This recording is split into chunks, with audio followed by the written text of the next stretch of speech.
थोड़ा बहुत सस्पिशियस भी है, लेकिन अगर पुलिस श्योर नहीं है तो ऐसे व्यक्ति को संदेह का लाभ भी दिया जा रहा है और उन लोगों को है इस तरीके के मुकदमों में बरी भी किया जा रहा है।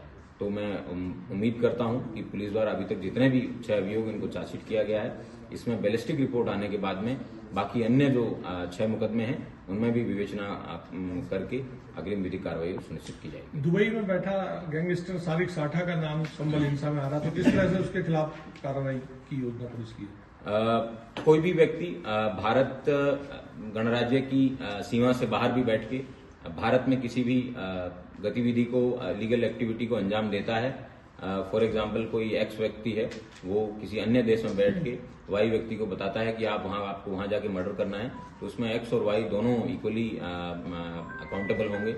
ये 48 BNS सेक्शन है, वो इस बात को परमिट करता है।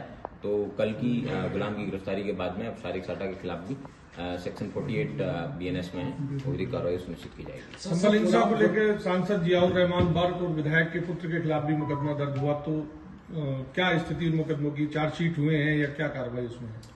उसमें कुछ डेटा है वो व्हाट्सएप और मेटा कंपनी से मांगा गया है। पुख्ता सबूत के आधार पर ही पुलिस जो है विवेचना कर रही है। जैसे ही क्रेडिबल एविडेंस मिलेंगे उस मुकदमे में भी आगे विधिक कार्रवाई सुनिश्चित की जाएगी। सर, गुलाम द्वारा शारिक साठा की पत्नी के मोबाइल नंबर से शारिक साठा से बात करने की बात आई है प्रकाश में, उसके बाद क्या शारिक साठा की पत्नी भी इस केस में आरोपी है?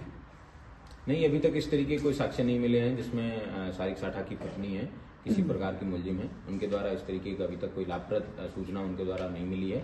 जरूर उनका मोबाइल है, वो गुलाम यूज करता था कभी कभी सारिक से बात करने के लिए, लेकिन वो उससे बात करना मात्र अपराध की श्रेणी में नहीं आता। जिस तरह सारिक साठा का को माना जाता है कि दाऊद गैंग का है सदस्य, क्या दाऊद का भी कनेक्शन कुछ इससे है सर? उसके बारे में अभी कोई लाभप्रद सूचना नहीं मिली है, लेकिन जब सारिक साठा से पूछताछ की जाएगी, जब कभी भविष्य में अगर वो उसका प्रत्यर्पण होता है या फिर उसको लोकेट किया जाता है पर्टिकुलरली कहाँ पे हो, उसके बाद में इस क्वेश्चन का मैं तथ्य। जिस तरह से गुलाम ने सांसद का नाम लिया है, जो नगर किया है, तो क्या आप जो सांसद पे गिरफ्तारी की रोक है उसको लेकर आगे कोई कार्रवाई होगी क्या? किसी भी व्यक्ति के नाम लेने मात्र से वो उसका क्रेडिबल एविडेंस नहीं है।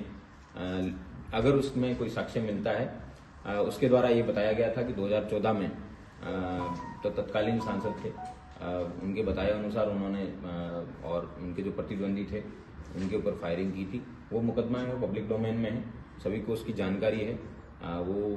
उसमें अभियोग जो पंजीकृत किया गया था, जिसमें CLA में मुकदमा पंजीकृत हुआ था। इस तरीके का कोई क्रेडिबल साक्ष्य वर्तमान केस में मिलता है तो पुलिस द्वारा कार्रवाई की जाएगी। सारिक साठा का कोई पॉलिटिकल कनेक्शन अब तक सामने आया है? सारिक साठा द्वारा जब वो भारत में था उस समय तत्कालीन जो सांसद थे उनके कहे अनुसार उन्होंने सोहेल इकबाल नामक व्यक्ति के ऊपर फायरिंग भी कराई थी। उसका अभियोग जो है वो 3 मार्च 2014 को यहाँ पे थाना कोतवाली संभल में पंजीकृत किया गया था।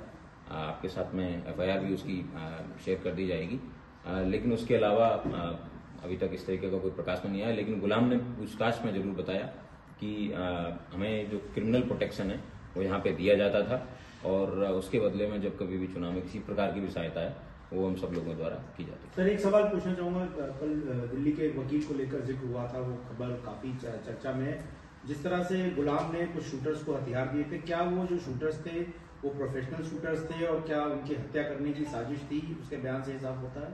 बिल्कुल, मेरे पास एविडेंस भी है जिसमें इसके आधार पे यह मैं सेफली कह सकता हूं कि गुलाम के द्वारा जो मुल्ला अफरोज नामक व्यक्ति है उसके साथ में घटना से पूर्व व्हाट्सएप पे पिस्टल्स के फोटोज हैं वो एक्सचेंज किए गए हैं और वो वही पिस्टल है जो पिस्टल रिकवर भी हुई थी।